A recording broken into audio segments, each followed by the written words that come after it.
다음은 지난 27일 구리시에서 일어난 아주 충격적인 사건을 좀 다뤄볼까 합니다. 5학년 초등학생이 친구를 잔인하게 살해한 사건입니다. 위원님, 네. 살인 사건은 되게 이번 한 주가 뒤숭숭했는데 이 경찰이 이제 갔을 때 이 A 양, 이 사건을 저지른 A 양의 어떤 대처에 굉장히 좀 놀랐다고 하더라고요. 그러니까 전화기도 굉장히 좀 끔찍한데 사건 자체는 아마 26일 저녁에 7시 한 40분쯤 일어났던 것 같은데 아까 말씀하신 대로 그 친구와 다투다가 흉기로 범행을 저지른 것 같은데 이 또 친구가 그 집안에서가 아니라 이제 아파트 밖에 복도에 내버려져 있는 거를 주민들이 발견해서 그 신고를 한 거거든요. 그래서 27일 날 그 경찰이 출동을 하니까 이 범인 그 어린 학생이 집에서 이제 혈흔을 지우고 있었다고 해요. 그래서 네. 이 사건에 대해서 물으니까 범행을 부인하고 아는 게 없다. 그 친구조차도 모른다 이렇게 해서 일단 이제 그 경찰에서 조사를 했습니다만 지금 그 13살?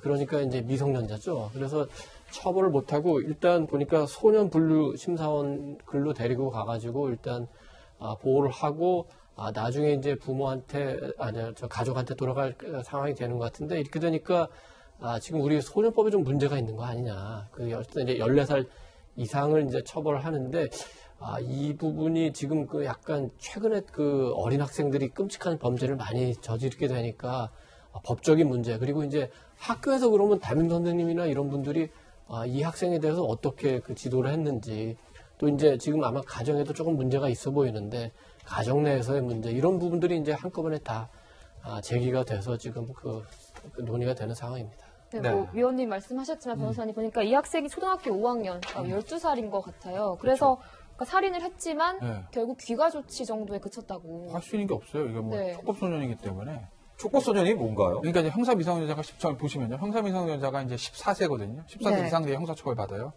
그런데 이제 10세부터 14세까지는 촉법소년이라서 형사처벌을 받지 않는 거고, 이제 보호처분 같은 걸 받는 그런 소년을 이제 촉법소년이라고 하는데, 이런 사건이 있을 때마다 항상 얘기 나오죠. 형사미성년자 이거 어떻게 할 거야 라는 거.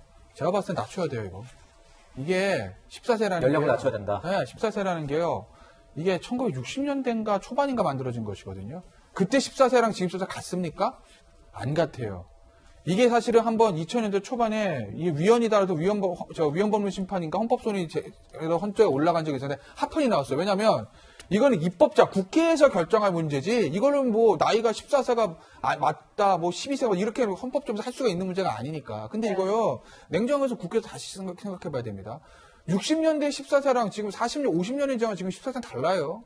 그때 14세라고 하면 소위 말해서 2차 성징이 일어나는 나이일 거예요. 14세가. 그 당시에는. 지금은 아니잖아요.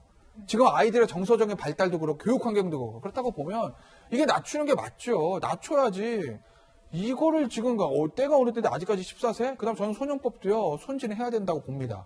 반드시 이게 무슨 아이들이니까 교육으로 다 사랑으로 감싸면은 아이들이 바르게 잘 될 거예요라는 건 교과서에 나오는 얘기다. 현실권 그렇지만은 않다. 아이들도 이 우리나라 법이 엄중하고 이런 것들을 좀 알 필요도 있다. 때에 따라서는, 네. 사건에 따라서는. 네.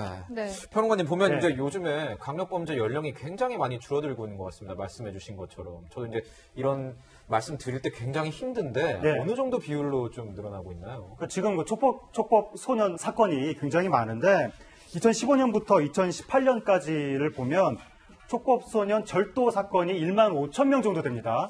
폭력이 한 6천 명 정도 되고 강도 26명, 살인 4명 이렇게 돼가지고 이 기간 동안 2015년부터 2018년까지 총 2만 8,024명의 촉법소년 사건이 있었는데 그 전체 사건 중에서 77% 정도가 이제 4대 강력범죄에 해당이 되고 77%. 예, 연으로 이제 평균해서 계산하면 1년에 한 7천 명 정도씩 이렇게 촉법소년 사건이 터지는 것이어서 이것을 이대로 방치할 수 있는가? 그 일부 이제 촉법소년 중에서는 자기가 촉법소년이라는 걸 법적으로 다 알고 나는 문제가 생겨도 붙잡혀도 처벌받지 않는다 이런 얘기하면서 이렇게 비행을 저지른다고 해서 영화 드라마에도 그런 내용 막 나오지 않습니까? 그렇죠. 드라마에도 그런 얘기 나오고 그래서 이게 이대로 방치할 사안은 아닌 것 같습니다.